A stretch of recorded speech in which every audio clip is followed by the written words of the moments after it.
Assalamualaikum warahmatullahi wabarakatuh. Kembali di channel Neonodino. Kali ini kita akan bahas KKM atau KPM dari pengertian, fungsi, dan tahapan penetapannya. Yang pertama kita bahas pengertian KKM atau KPM. KKM kriteria ketuntasan minimal atau sekarang bisa disebut juga dengan KPM, ketuntasan belajar minimal adalah kriteria paling rendah untuk menyatakan peserta didik mencapai ketuntasan.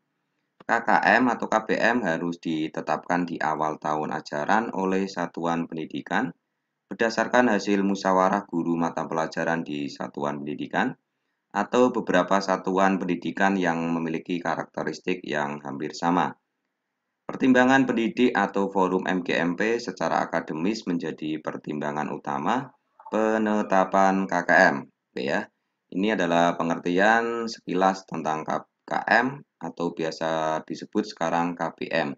Ini ditetapkan oleh satuan pendidikan dari hasil musyawarah MGMP guru pelajaran di satuan pendidikan tersebut, atau bisa juga bekerjasama dengan MGMP sekolahan lain yang mempunyai karakteristik yang hampir sama. Sekarang masuk ke fungsi KKM atau KPM. Ada beberapa fungsi KKM atau KPM bagi kita, bagi siswa, dan satuan pendidikan. Yang pertama, sebagai acuan bagi seorang guru untuk menilai kompetensi peserta didik sesuai dengan kompetensi dasar suatu mata pelajaran atau kompetensi inti. 2. Sebagai acuan bagi peserta didik untuk mempersiapkan diri dalam mengikuti pembelajaran. 3. Sebagai target pencapaian penguasaan materi sesuai dengan KD-nya. 4. Sebagai salah satu instrumen dalam melakukan evaluasi pembelajaran. 5. Sebagai kontrak pedagogik antara pendidik, peserta didik, dan masyarakat, khususnya orang tua atau wali murid. Oke, ini adalah beberapa fungsi, 5 fungsi KKM atau KBM. Ya, sebagai kontrak pedagogik ya. Di poin kelima ini sebagai kontrak pedagogik. Kita seorang pendidik dengan peserta didik dengan orang tua atau wali murid. Ya, ini adalah beberapa fungsi dari KKM dan KPM. Sekarang masuk ke tahapan penetapan KKM. 1.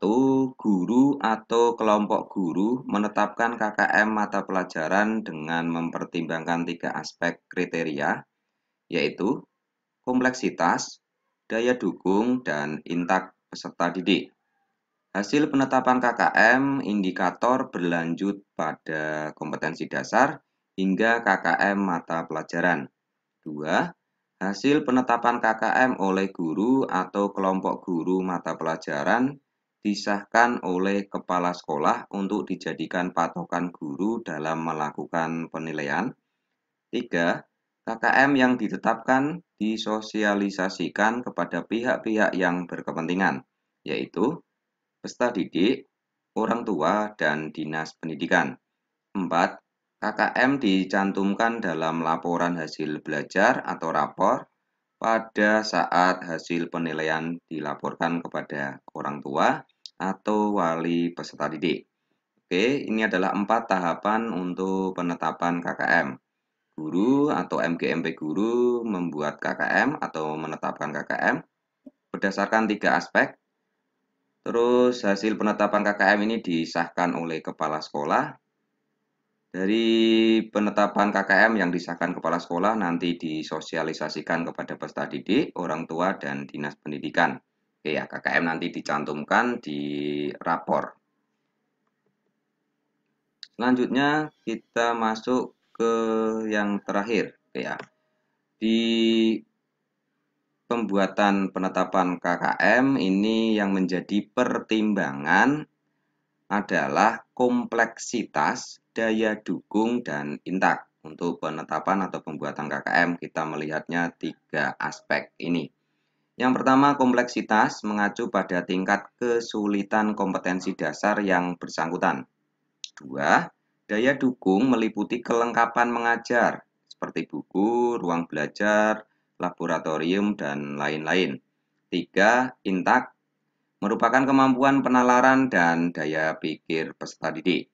Oke ya, ini adalah ketiga aspek yang menjadi pertimbangan kita menentukan KKM. Besar kecilnya KKM ini ditentukan oleh ketiga aspek yang ada di sekolahan kita. Oke, seperti kompleksitas, terus ini berdasarkan mapel kita, terus yang kedua ini daya dukung, ini yang ada di sekolahan kita, satuan pendidikan. Terus intak ini adalah kemampuan penalaran siswa kita. Oke ya, ini adalah yang dapat kita gunakan untuk menentukan besar kecilnya KKM.